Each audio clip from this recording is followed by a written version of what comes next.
는 죄를 죄로 여기지 아니하였다고 그렇게 말씀하고 있는데, 하나님께서 창세기 3장으로부터 에덴 동산으로부터 하나님의 주권과 또 하나님의 편에 서 있는 것이, 그렇게 우리가 선택하는 것이 생명의 길임을 알려주셨습니다. 이것은 하나님의 아주 위험한 가르침이었어요. 위험한 선물이었습니다. 대단히 위험한 선물입니다. 하나님의 주권과 하나님의 생명을 우리에게 가르쳐 주신 것은 그 반대편이 있다는 것을 우리들에게 열어놓으신 것입니다. 깨닫게 해주시는 것입니다. 지극히 선한 것을 하나님께서 우리에게 주실 때 선하지 않은 것의 정체가 함께 드러나는 것입니다. 길을 닦으면 길 아닌 것이 이제 구별되기 시작하는 것입니다. 그래서 거기에서 유혹이 생겨납니다. 죄는 그 하나님의 주권, 하나님의 길, 하나님의 생명, 하나님이 주신 지극히 선한 것에서 벗어나는 것입니다. 벗어나는 것. 죄를 범한 인간이 가보지 않은 길을 갔습니다. 하나님의 주권의 길도 아직 다 맛보지 못하고, 그리고 그것이 얼마나 선한 것인지도 알지 못하고, 그러나 죄의 유혹을 받고 하나님으로부터 멀어졌습니다. 하나님께서는 그때마다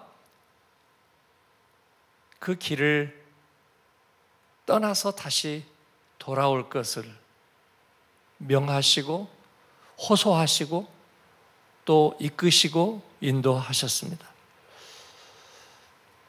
이것이 하나님의 구원의 계획인데, 이는 아마도 하나님이 우리에게 생명을 주실 때부터 계획하고 염두에 둔 것이었습니다. 하나님은 그 회복의 구원 프로젝트를 점진적으로 하나님께서는 계획하고 계셨습니다. 그 구원 프로젝트라는 것은 너 그리로 계속 가면 혼난다는 프로그램은 아닐 것입니다. 하나님의 백성들이 오해했습니다. 하나님이 그렇게 혼내서 자신들을 어려운 구원으로 이끌 거라고 생각했습니다. 그러나 하나님의 구원은 어렵지 않고 항상 쉬운 것이었습니다. 반석만 치면 물이 나왔습니다. 하나님께 전심으로 구하면 만나와 메추라기가 있었습니다.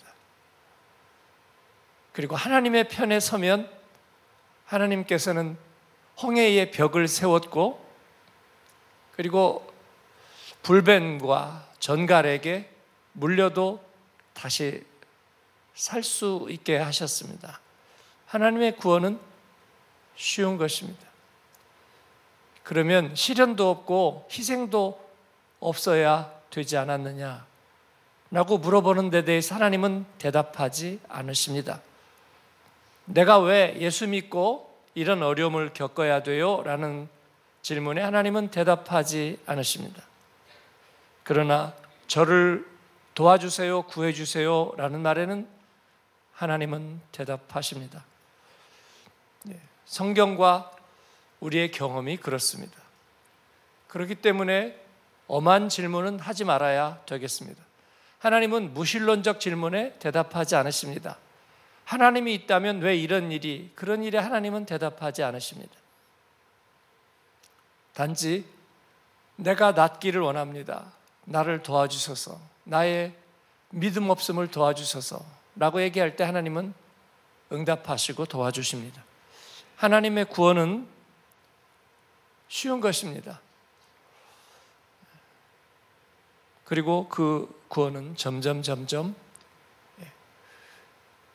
죄의 밤이 깊어갈수록 하나님의 은혜의 아침은 더 강렬하게 밝아옵니다. 로마서가 우리에게 이 말씀을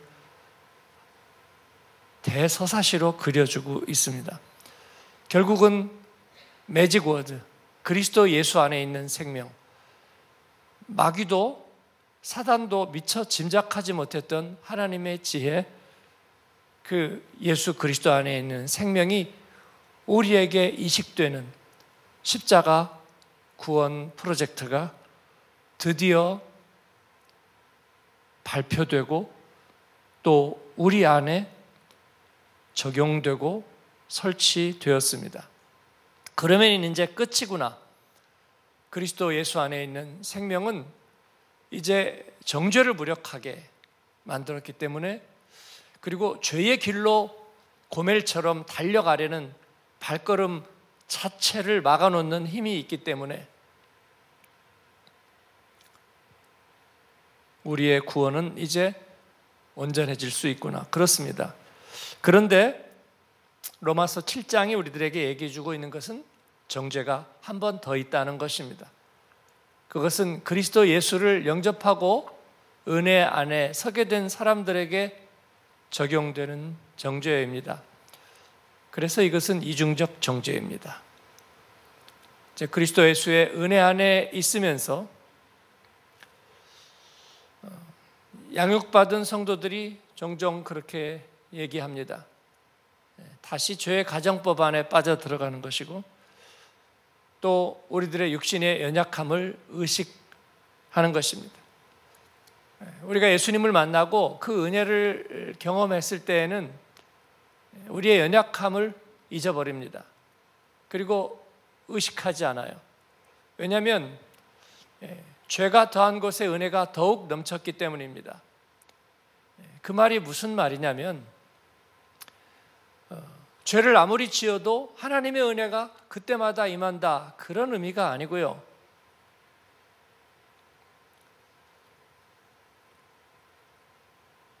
죄가 바이러스라면, 그래서 바이러스가 창고라면 그 구원 프로젝트는 어떻게 되겠습니까? 그 바이러스에 대한 백신을 푸는 거죠. 그죠? 그런데 얼마나 풀어야 될까요? 바이러스가 창궐하기 때문에 엄청나게 풀어버리는 거예요. 얼만큼 압도할 만큼 푸는 것입니다. 이게 죄가 더한 것에 은혜가 더욱 넘쳤다는 말입니다. 그래서 내가 죄를 지을수록 하나님은 은혜를 주시겠구나 하는 생각은 틀렸습니다. 죄의 삭은 사망입니다. 무디나 아니면 조지 밀러나 빌리 그레함이나 아니면 스펄전이나 세상 그 어떤 사람에게도 죄의 삭은 사망입니다. 일생을 전도하고 수십만의 영혼을 구원한 사람도 단 한순간에 죄를 허용하면 죄의 삭은 사망입니다. 죄는 그렇게 무섭고 하나님의 구원은 그렇게 허약한 것인가? 제가 고속도로에서 핸들 꺾는 것에 비유했습니다. 30년, 40년 무사고 안전 운전사라도 핸들 한번 꺾으면 끔찍한 사고, 일생의 모든 명예를 물거품으로 만드는 사고의 주인공이 될 수 있습니다. 죄는 그런 것입니다. 그러나 예수 그리스도 안에 있는 하나님의 은혜는, 그 구원 생명은 그런 모든 가능성에 대해서 뇌관을 풀었습니다. 해답을 주셨습니다. 그러나 그렇게 우리가 그 길로 가야만 되는 것입니다. 그리고 갈 수 있습니다. 얼마든지 그렇게 할 수 있습니다. 금메달 리스트는 실망시키지 않습니다. 그 루틴대로 해내고야 마는 것입니다. 복음 안에는 바로 그와 같은 100%의 확신이 있습니다. 이중적 정죄는 뭐냐면, 그러지 못할지도 모른다는 끊임없는 꼬리표가 붙어 있는 것입니다. 연약할 때에도 강할 때에도 이 이중적 정죄의 꼬리표는 늘 붙어 있습니다. 사역자에게도 그리고 구원받은 그리스도인에게도 우리 교회 같으면 제자훈련 받은 성도들에게 늘 꼬리표처럼 붙어 있습니다. 그건 두 가지입니다. 의도적으로 죄가 우리 안에서 여전히 자기의 몫을 확보하고 자꾸 알리바이를 만들어주는 것입니다. 그래서 하나님의 은혜와 또 그 안에 사는 것을 알리바이처럼 만들어주는 거예요. 하나님의 은혜가 우리 안에서 알리바이가 되면 그리스도인은 비참해집니다. 그래서 은혜는 명분이고 죄는 자기의 실상이 되는, 그러나 정말 은혜 안에 살기를 원하고 하나님 안에서 살기를 원하는 이에게도 내가 약하기 때문에 죄 안에 무너질 수밖에 없지 않을까 하는 두려움이 이중적 정죄로 늘 붙어 있다는 것입니다.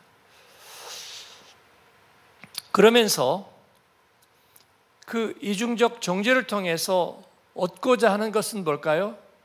똑같습니다. 우리가 예수님을 모를 때에 죄에게 무너지는 거나 예수님 만나고 무너지는 거나 똑같이 무너지는 것입니다.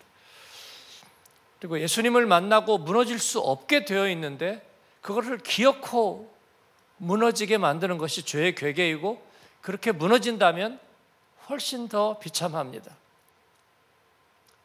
제가 한국 안티기독교의 95%는 신학 공부한 사람이라는 통계 내지 않았지만 내적인 심증과 확신을 가지고 있습니다. 대부분의 안티기독교는 그런 사람들입니다. 또 신학 공부하지 않은 안티기독교, 그러니까 신학 공부했다는 것은 선교사, 목사, 전도사, 그리고 그거 없이도 신학 공부한 사람들, 대부분이 안티기독교입니다. 안티기독교. 왜냐하면 하나님의 은혜를 경험했지만 어느 순간에 그것을 가정법으로 만들어서 그렇지 못한 것들을 자꾸 확산시켜 가는 하나님 나라의 빌런들, 항상 엇나가는 사람들. 죄의 특징이 은혜의 세계를 잘 안다 였습니다. 그렇죠? 양육하면서 여러분이 공부하신 줄 압니다. 은혜의 세계를 잘 안다. 하나님의 천상회의에도 있었다. 예수님의 40일 금식하는 자리에도 있었다. 에덴 동산에도 있었다. 그리고 예수님의 십자가 자리의 곁에까지 있었다. 그 자신감을 가지고 있는, 내가 니들 잘 알아. 우리 처남 목사야. 그죠? 우리 동서는 선교사야. 그리고 4대째 기독교 집안이야. 아무짝에 쓸모없는 바로 그와 같은 유품 같은 몇 개를 갖다 놓고 가정법으로 은혜의 세계를 비웃는 것입니다. 이게 안티기독교인데요. 결국 그래서 니들이 가지고 있는 그 구원의 확신과 그 은혜를 사모하는 마음은 아무짝에 힘이 없는 수수깡 같은 거야. 허울 같은 거야. 라고 그렇게 얘기하는 거예요. 사실 그 안에는 낙심한 마음이 있습니다. 하나님의 의에 대하여, 그리고 생명의 말씀에 대하여, 하나님의 구원에 대하여 낙심한 마음이 있습니다. 그리고 그 낙심한 마음의 배후에는 뭐가 있을까요? 그를 누가 보장해 주는 어둠의 권세가 있습니다. 공중의 권세자분이가 있습니다. 무엇을 보장할까요? 하나님에 대한 원망을 무기 삼는 것입니다. 하나님에 대한 원망을 무기 삼는 거예요. 그것이 이중적 정죄에 보이지 않는 힘입니다. 그래서 우리가 하나님을 원망하지 말자, 원망하지 말자. 그까지 주차장에 차에 자리 없고, 그리고 내가 차 한 번 긁었다고 하나님 원망하지 말자. 우리 교회 성도들이 보니까 여자 성도들은 대부분 돌을 한 번씩 받으셨더라고요. 돌을 받으신 분들이 많으시더라고요. 돌을 아예 올라타신 분도 꽤 있으시더라고요. 그러면서 세월을 원망합니다. 야, 내가 과거에는 그러지 않았는데. 그런데 청년들도 올라탑니다. 그러니까 세월을 뭐라고 할 수는 없고요. 그런 어려움들을 겪을 때마다 어떻게 할 줄을 모르잖아요. 어떻게 할 줄을 모르는데 그때 우리에게 크레딧을 해주는 이가 있어요. 우리가 하나님의 은혜를 사모하고 나갈 때 나의 부족함과 연약함 때문에 두려워할 때 크레딧 해주는 이가 있었습니다. 성령께서 오셔서 내게 믿음을 크레딧 해주시고, 하나님 나라 갈 때 반납해, 그리고 디포짓을 해주시잖아요. 성령께서. 그러니까 우리가 그 믿음의 선물을 가지고 하나님의 은혜를 덤썩 받을 수 있었습니다. 그래서 나의 연약함은 문제가 되지 않았고 오히려 감격과 감사가 되었습니다. 그런데 어느 순간에 내가 조그만 일을 만날 때 두려움이 생기고 이것을 어떻게 하지? 그럴 때 덤썩 누가 와서 또 크레딧을 해주는 이가 있어요. 무엇을 크레딧 해주느냐면 하나님을 원망해. 네가 교회 사역하러 나왔는데 이런 일 생기잖아. 그러면서 나에게 원망을 빌려주는 거예요. 그래서 원망하는 거예요. 맞아. 하나님이 이렇게 나를 만들어 놓고 그래서 내가 결국은 넘어진 거야. 처음에는 입으로 발설은 못하지만 그런 심사가 내 안에 들어오면 다시 순방향이 역방향이 되면서 자꾸 꼬이는 거예요. 그러다 보니까 다 꼬여지는 거예요. 왜 저렇게 하지? 말씀은 왜 저렇게 들어오지? 예배는 왜 이렇게 풀려가지? 사람들은 왜 그렇지? 그래서 방향이 꼬여가는 것입니다. 그 배후의 실체는 원망입니다. 원망입니다. 그래서 이 박한 식물을 내가 싫어하노라. 출애굽의 백성들은 그렇게 말하는 거고요. 모세와 아론을 원망하는 것이고 하나님이 우리를 여기까지 데려와서 여기에서 죽게 만드는구나 라고 얘기하는 거예요. 그렇게 하지 않았더라면 욥이 불신앙에 빠질 때에 자기가 태어난 날을 후회하죠. 자기가 태어난 날을 후회합니다. 하나님이 주신 생명을 후회합니다. 그래서 우리 구원받은 백성은 우리의 생명을 덤으로 얘기하는 것입니다. 덤으로. 왜 덤으로 얘기할까요? 원망하지 않도록 그런 거예요. 그죠? 덤으로 받은 것을 원망하는 사람은 없습니다. 하나님께서 우리에게 복음을 위하여 쓰임받고 살도록 덤으로 구원 생명을 주셨으니까 이제 어려움이 와도 사단에게 손을 벌리면 안 되는 거예요. 하나님이 허락하신 모든 것이 멍해고 힘든 거다 라고 얘기하지 않는 것입니다. 우리 복음의 디아스포라는 그렇게 말하지 않습니다. 나 내년에 어떻게 될 줄 몰라요. 그러니까 계산해 넣지 마세요. 저 힘들 때는 좀 가만 놔주세요. 증발해 버릴지도 몰라요. 나 하나님을 원망할지도 모르니까 가만 놔두세요. 그래서 서로를 위축시키는 거예요. 자신감이 없게 만드는 거예요. 다시 주위를 둘러봐도 사실은 저 사람들 수수깡이었지 사람이 아니었어. 은혜 받은 사람들이고 내가 의지했지만 의지할 수 없는 사람이었어. 결국은 나는 혼자고 나 혼자 서 있는 거야. 믿을 사람은 하나도 없어 라고 생각하게 만드는 거예요. 그 배후에는 뭐가 있어요? 결국은 하나님에 대한 원망이 있어요. 하나님 어쩌자고 나 그렇게 해서 이렇게 했어요 라고 말하는 거예요. 그렇습니다. 그때 누군가가 와서 얘기할 거예요. 하나님을 원망하고 죽으라.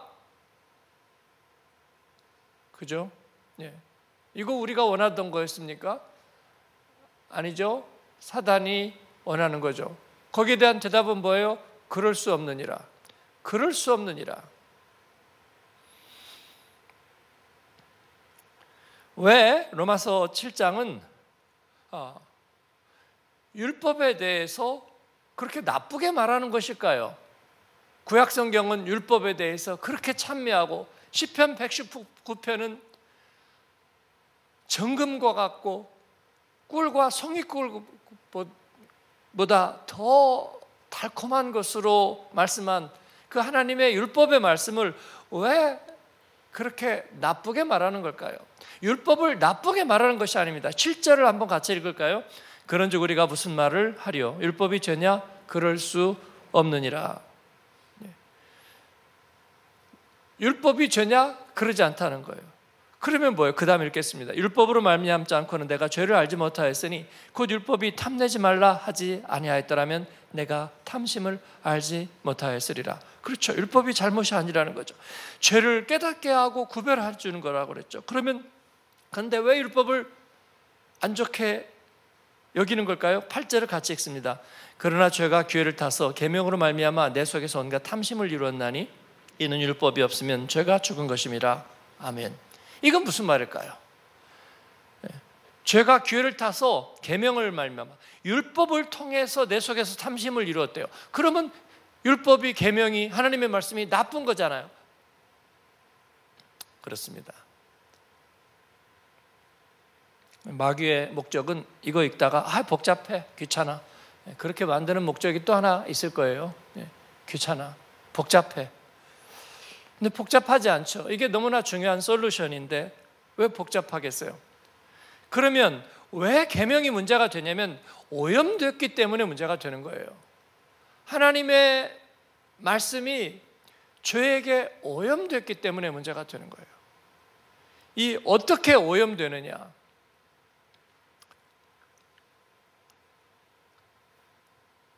하나님의 이제 은혜 안에 살려고 하는 사람들에게 죄가 다시 그들을 넘어뜨리는 그 죄의 바이러스를 하나 더 발전시킵니다. 이단은 예수 믿는 사람들에게만 통용될 수 있습니다. 예수 믿지 않는 이들, 관심 없는 이들에게 이단이라는 것은 의미가 없습니다. 다 비슷해요. 다 기독교 아니야? 그렇게 생각하는 거예요. 그러나 정말 하나님을 사랑하는 사람들에게는 그들에게 통하는 이단이 있습니다. 그들을 넘어뜨릴 수 있는 것은요, 말씀을 통해서 넘어뜨리는 겁니다. 설교를 통해서 넘어뜨리는 거고, 그리고 예배를 통해서 넘어뜨리는 거고, 사역을 통해서 넘어뜨리는 것입니다. 그래서 내가 사역하는 것 때문에 내가 힘들어졌다고 말하면 죄가 그 사람에게 다른 것으로 넘어뜨리지 못해요. 예수 믿지 마, 그런 것으로 넘어지지 않아요. 그러나 내가 사역하다 시험 들었어 라면 사역을 오염시키는 거예요. 사역을. 하나님의 말씀이 그것이 죄가 된 것이 아니라, 그러나 그 말씀으로 인해서 나를 넘어질 수 있게 만드는 죄가 결국은 그것을 오염시키는 거예요. 오염시키는 거예요. 그래서 그의 안에서 온갖 탐심을 이루었다.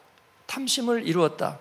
고린도 전서에서 얘기하는 육에 속한 그리스도인이 되었다. 로마서가 2장에서 얘기하는 표면적 유대인, 표면적 그리스도인이 되도록 만들었다 하는 것입니다. 그래서 이 율법이란 죄의 오염된 것을 말합니다. 죄의 오염된 것, 즉 정죄받아 버린 것을 말합니다. 그래서 그 오염을 벗겨내야 합니다. 그 오염을 벗겨내야 하는 거예요. 하나님이 우리에게 주신 것은 다 멍해고 힘들게 만드는 것이고 그리고 어려운 것이다. 그런 거예요. 그래서 나는 헌신하지 못하는 그리스도인이 되었고요. 그리고 결국은 하나님을 원망하면서 다시 물질을 탐하는 그리스도인이 되었습니다. 그리고 하나님을 원망하는 거예요. 하나님은 나를 뺏어가려고 나를 인도하신 것이다, 그렇게 생각하는 거예요. 나를 이용해 먹으려고 하나님은 나를 구원하신 것이다, 그렇게 얘기하고 힘들어하고 지친 표정을 짓는 것입니다. 이것이 죄가 우리에게 주는 이간질이고 죄의 권능입니다. 그래서 우리가 다시 표면적으로 명분적인 그리스도인이 되게 하려는 거예요. 죄가 결국은 그리고 우리 안에서 다시 탐심을 불러일으킵니다. 이생에 대한 자랑과 안목의 정욕과 육체의 정욕에 다시 우리가 사로잡혀서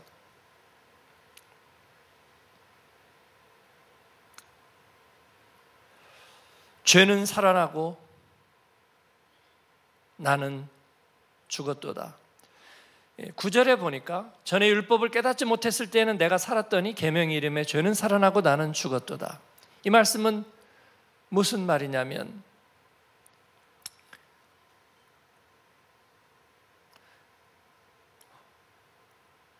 오염된 하나님의 말씀이 오염되고 나니까 그 가운데서 죄가 훨씬 더 기승을 부리고 나는 거기에서 무력하게 되었다. 생명에 이르게 할 그 계명이 내게 대하여 오히려 사망에 이르게 하는 것이 되었도다. 그렇습니다. 이것은 죄의 오염된 말씀을 말하는 것입니다. 그래서 나로 하여금 도리어 사망에 이르게 하는 것. 죄의 가정법, 죄가 주는 낙심, 그리고 죄가 보장해주는 하나님에 대한 원망. 욥의 아내가 제시했던 것, 하나님을 원망하고 죽으라. 이것은 이중적 정죄의 대표적인 구호입니다. 대표적인 구호.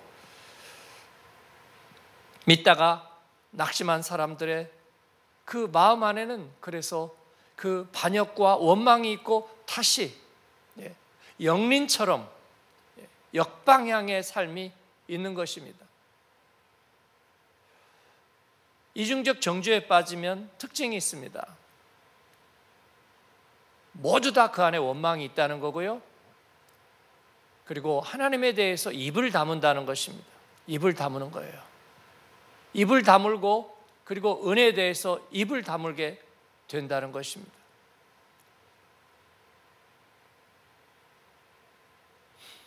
그래서 우리가 저분이 요새 좀 잠잠한데 뭔가 시험이 있는 것 같아요 라고 하면 우리가 마음속으로 짐작하는 거예요. 이중적 정죄를 넘어서지 못했구나.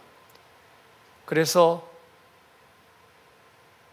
원망을 크레디트 받아서 입이 다물게 되었구나. 그렇습니다. 하나님에 대해서 기도의 입이 다물어지고요. 그리고 사모하는 마음에 대해서 입이 다물어지는 거예요. 물론 입이 열려서 원망과 불신앙의 말들을 얘기할 수 있습니다. 근데 그것을 우리가 가서 이해시키고 풀어줄 수 있는 방법은 없습니다. 그래서 우리가 앞으로 달려야 된다는 말을 우리 목사님은 어려운 성도를 돌보지 않고 잘하는 사람만 데리고 가겠다는 말이구나 라고 얘기한다면 틀렸습니다. 그럴 리는 없습니다. 그럴 리는 없어요. 그러나 불신앙을 돌볼 수 있는 방법은 없습니다. 그러니까 여러분 안에서 스스로 그렇게 생각해야 합니다. 내가 원망에 빠져 있다면, 그게 아니라 그냥 갈망이라면 괜찮아요. 갈망이라면요. 그것은 이중적 정죄가 어떻게 할 수 없는 것은 뭐냐면요, 가난한 마음에, 심령이 가난한 것, 영적인 거지가 되는 것, 하나님에 대하여 은혜를 사모하는 것. 주님, 저 은혜 받고 싶어요. 근데 어느 순간에 그러지 못하게 하는 마음이 내 안에 꽉 사로잡히면요, 그 말을 못합니다. 입이 딱 다물어지는 거예요. 다시. 그래서 자, 은혜 받고 싶어요. 그렇게 못하는 거예요. 우리가 성경을 100번 읽었건 조주밀로 100번 읽었다고 그러죠. 많이 읽은 건 아니에요. 그런데 정말 진심으로 그가 말씀을 읽었기 때문에 100번이라는 것은 엄청난 거예요. 어떤 목사님이 일주일에 한 번씩 성경 일독한대요. 그러면 1년에 벌써 52번 일독하는 거잖아요. 그죠? 52번. 2년이면 100독하죠. 조지 밀러는 평생 동안 100독했어요. 성경 100독. 많은 것은 아니지만 엄청난 거예요. 그러나 성경 100독해도 이중적 정죄 앞에 무너져서 너 성경 100독한 게 아무 소용없잖아 라는 말. 그 말은 뭐냐면요, 결국은 오염시키는 거예요. 성경 100독을 오염시켜요, 죄가. 근데 우리는 오염당하지 않을 수 있습니다. 결코 오염당하지 않을 수 있어요. 그럴 수 없느니라 사단아 물러가라, 그렇게 고백하면 되는 줄로 믿습니다. 그런데 그러지 않는 거예요. 그 죄에 오염당해버려요. 성경 100독이 우스워지는 거예요. 우스워져. 그래서 설교자들이 자기들이 그렇게 얘기를 하는 거예요. 그걸 우습게 만들어요. 성경 100독했다고 천국 가는 게 아니고, 말해버리는 순간 성경 100독 아니라 1독도 우스워집니다. 11조 한다고 좋은 신자인 거 아니고 모든 사람이 기다렸던 말이에요. 물질에 대해서 그렇지 않아도 아까워 죽겠는데 10분의 1을 구별하는 거가 그렇다고 좋은 신자고 천국 가는 거 아니고, 그러니까 모두 다 아멘 하는 것입니다. 그렇습니다. 그래서 11조를 오염시켜요. 하나님에 대한 헌신을 오염시켜요. 그러면 남는 게 뭐 있나요? 아무것도 없잖아요. 그죠? 그러면 그 다음 순간에는 뭔가 스마트한 기독교 신앙이 살아나느냐? 아니죠. 입을 다물게 되는 거예요. 입을 다물게 되는 거예요. 할 말이 없어요. 그래서 제가 늘 말씀드리지만 이 디아스포라 해외 교민들이 살아가는 지역에 가면 그렇게 입을 다물게 된 옛날 신자들이 도처에 너무 많아요. 대부분 다 교회 나갔던 사람들이에요. 그 중에 한때는 굉장히 열심히 있었다는 사람들이 거의 다예요. 거의 다. 그런데 지금은요, 입을 다물고 있어요. 얘기하자면 길어요가 끝이에요. 그리고 원망이 있어요. 그 교회가 그때 나누어지지 않았더라면, 그 목사님이 그때 그러지 않았더라면, 내가 그때 그랬더라면, 이런 그런 원망들이 남아있으면서 다 입을 다물게 되는 거예요. 그러면 그 모양을 보니까 뭐냐면 말씀 때문에 그렇게 됐다는 거예요. 헌신 때문에 그렇게 됐다는 거예요. 교회 때문에 그렇게 됐다는 거예요. 그러니까 교회가 오염된 게 아니에요. 죄가 교회를 오염시킨 것처럼 현혹하는 거예요. 죄가 말씀을 오염시킨 것처럼 현혹하는 거예요. 죄가 내가 성경 통독한 것을 오염시킨 것처럼 현혹하는 거예요. 내가 하나님 앞에 11조를 구별하고 그렇게 한 거를 현혹한 것처럼 하는 거예요. 제가 전에 그렇게 말씀드린 적 있죠.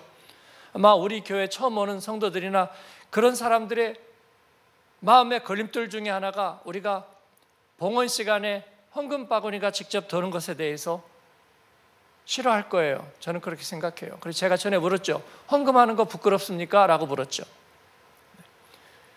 그리고 저는 정말 단도직입적으로 도전해요. 주유소에서 기름 넣고 돈 내는 거 부끄럽습니까? 장사하시는 분들, 식당이든 어디든 밥 먹고 돈 내는 사람들 돈 받는 거 부끄럽습니까? 안 부끄럽죠. 떳떳하죠.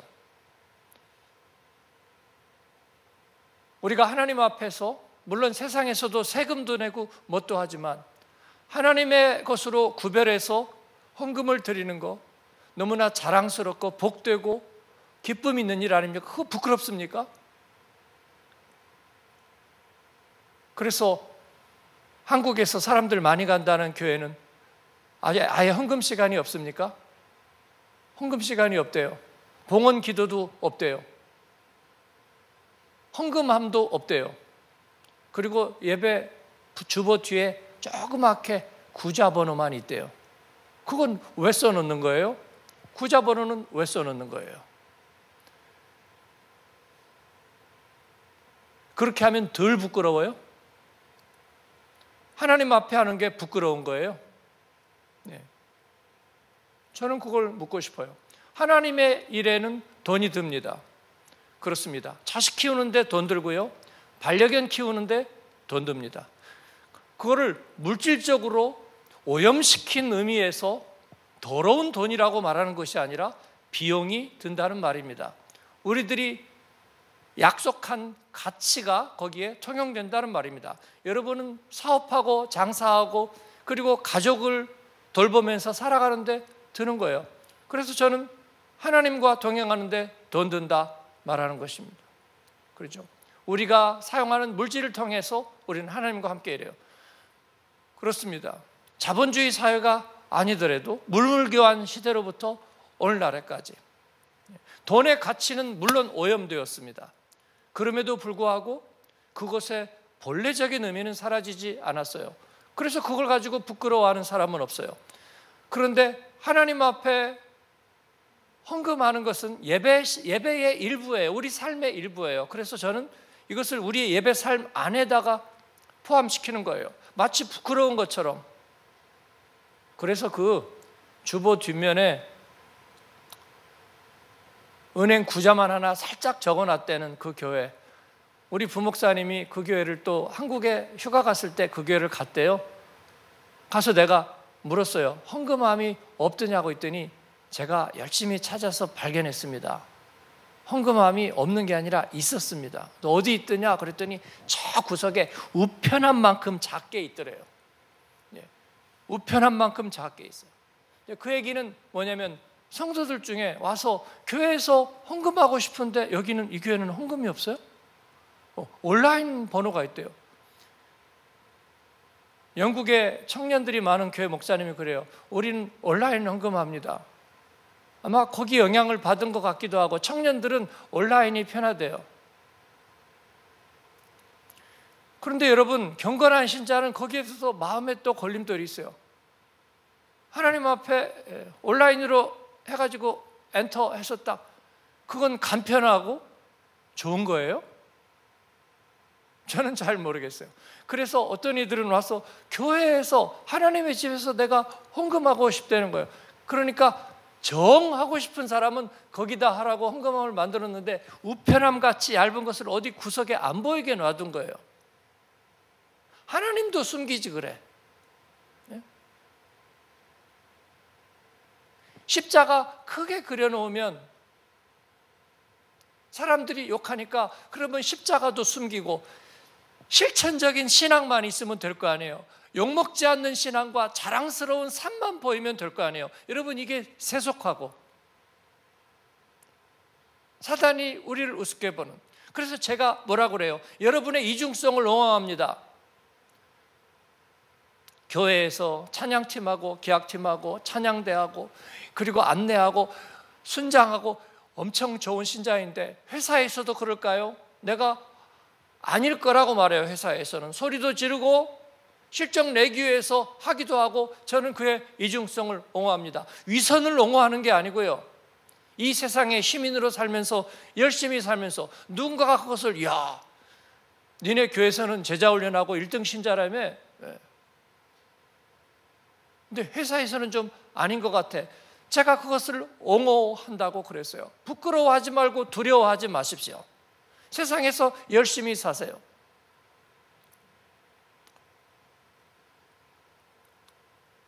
예를 들어서 우리 교회에서 전에 족구 대회를 했는데 남자 성도들은 족구에 진심이잖아요. 군대 이후로 족구에 진심이에요. 그래서 하다 보니까 막 열도 나고 막 인아웃 해가지고 아니라니까 막 그래요. 그러니까 야, 골 좋다. 예수 믿는 사람들 골 좋다. 그거 이기려고. 그래서 제가 그랬어요. 문제 없어. 시합은 이기려고 하는 거야. 그죠? 지려고 해요? 이기려고 한다고. 달리기 하면 이기고요. 잘해서 성적 내고 이기려고. 뭐 예수 믿는 사람이 이기려고 하나? 그래, 이기려고 해. 예수 믿는 사람이 돈 벌려고 장사하나? 돈 벌려고 장사해. 돈 벌지. 예. 돈 벌어서 하나님의 영광에 맞게 쓰는 거죠. 그렇습니다. 그게 왜 부끄러운 일입니까? 하나님 앞에. 죄가 오염하려고 하는 것은 결국 하나님의 영광을 떨어뜨리고 모든 것을 오염시키고 우리의 예배와 우리의 하나님에 대한 사랑까지도 다 오염시키려는 거예요. 그렇습니다. 그래서 부정적인 언론들이 왜 코로나 때 그렇게 교회가 모이려고 하는가? 돈 때문이다.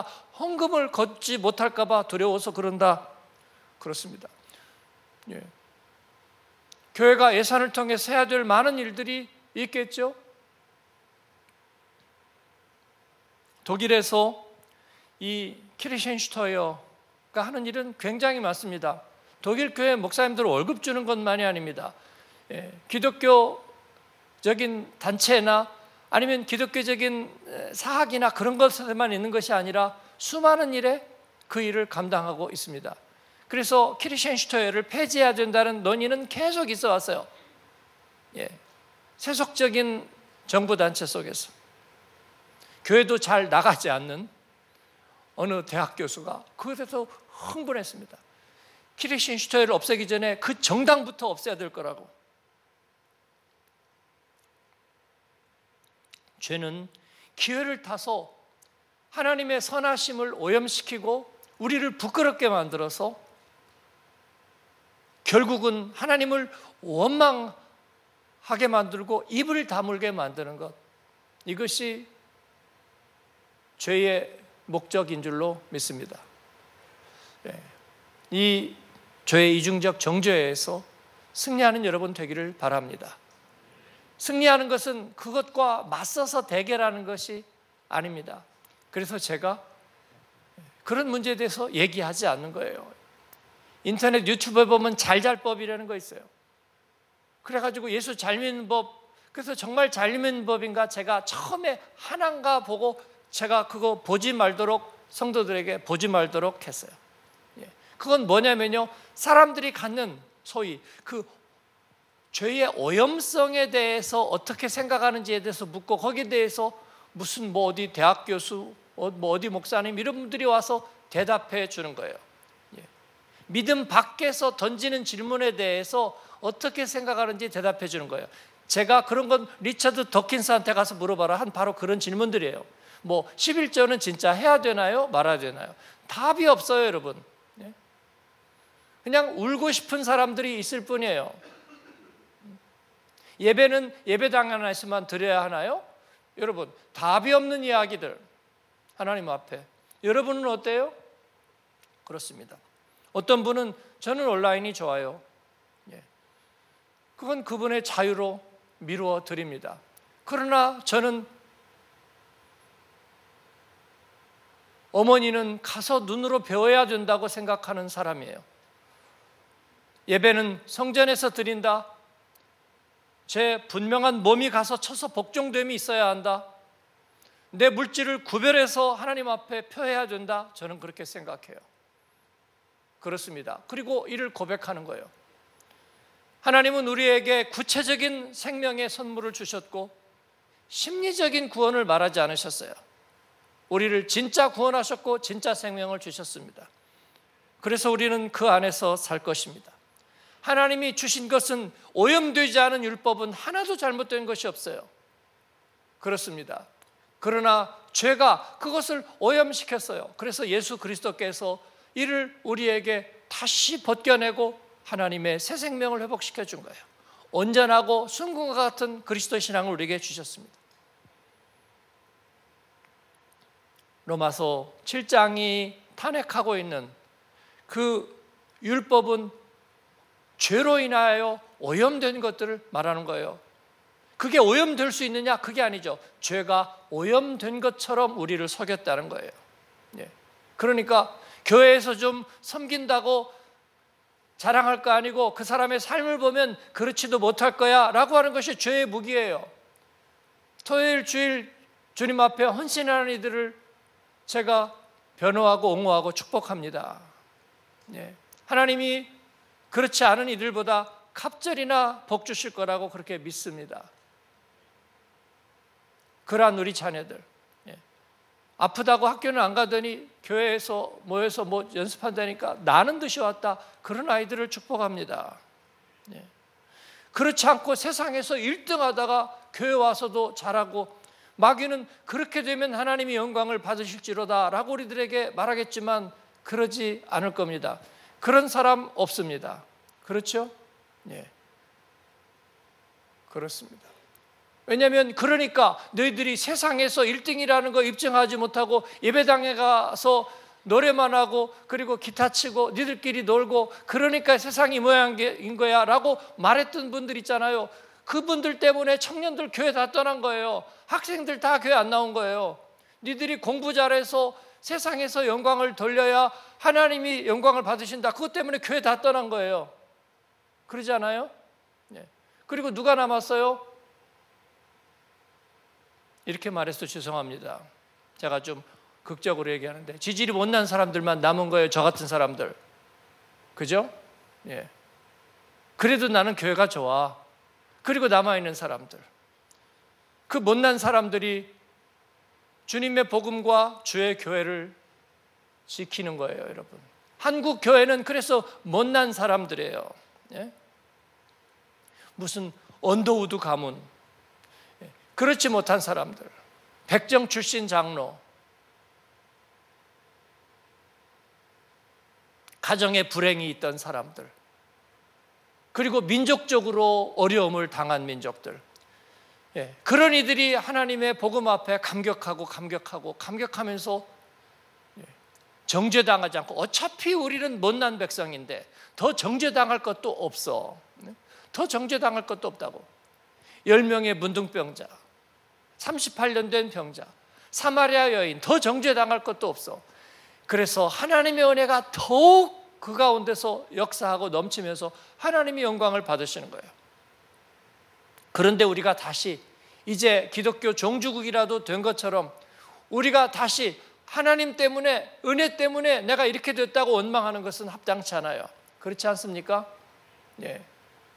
오늘 피었다 지는 들풀과 같은 인생을 하나님이 이처럼 사랑하셨는데 우리가 늘 울어도 눈물로는 갚을 수 없어서 우리가 하나님 앞에 우리의 몸과 마음을 들여서 그렇게 사는 거예요.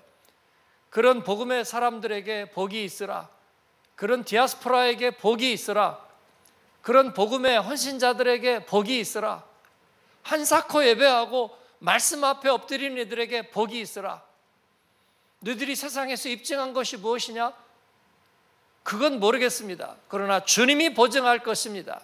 우리 아들, 딸들을 주님이 보증할 것입니다. 수요일에 코러스로 와서 서 있고, 그리고 오늘 또 정말 생떼처럼 몰려와서 그 픽업해주는 아빠들이 약간 반신반의 눈초리로 밖에 서 있지만, 니들이 좋다니까 데려다는 주는데 나는 잘 모르겠어. 그리고 조금만 어쩌면 그 엄마를 원망할 준비가 되어 있는. 그러나 그 아이들은 다르잖아요. 그 아이들은 다르잖아요.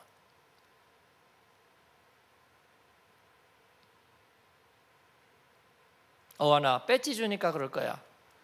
와서 너니까 그럴 거야. 자꾸 그렇게 오염시키려 하지만, 그러나 그 가운데 하나님의 생명이 살아서 주님께서 다음 세대의 의의 역사를 만들고 주님의 영광을 드러낼 줄로 믿습니다. 아마 이 시대 정신과 죄는요, 득이의 미소를 짓고 있을 거예요. 거지반 승리했다고, 거지반 승리했다고, 이제 떨거지들 조금 남아있다고. 그렇습니다. 우리는 복음의 떨거지들입니다. 그러나 조심해야 될 겁니다. 그 복음의 떨거지들이 일을 내고 다시 다음 세상을 만들 것입니다. 헬라 로마 세계가 이제는 됐다고, 이제는 됐다고. 저 갈릴리의 어부 출신들 몇 명이서 만들어낸 얘기 정도가 있을 뿐인데 그거 가지고 로마 제국이 하루아침에 무너질 줄 알아? 그러나 로마 제국이 무너지잖아요. 문벌이 좋은 자도 지혜로운 자도 없는 복음의 사람들이 그걸 무너뜨리잖아요. 그렇습니다. 이중적 정죄를 피한다면 로마서 7장을 극복하면 로마서 8장이 오는 것입니다. 그러므로 이제 그리스도 예수 안에 있는 자에게는 정죄함이 없습니다. 그 얘기는 뭐냐면 이중적 정죄가 없다고. 예수 믿고도 그러냐는 데에 대해서, 그 질문에 대해서 성령께서 우리에게 답을 주시는 거예요. 영에 속한 사람이라는 훈장을 주시는 것입니다. 하나님께서 우리의 연약함조차도 예상하고 계시고 그럴 수 없는 이라는 답을 우리에게 분명히 주시는 것입니다. 그런 은혜가 저와 여러분에게 있기를 바랍니다. 여러분을 축복합니다. 아멘.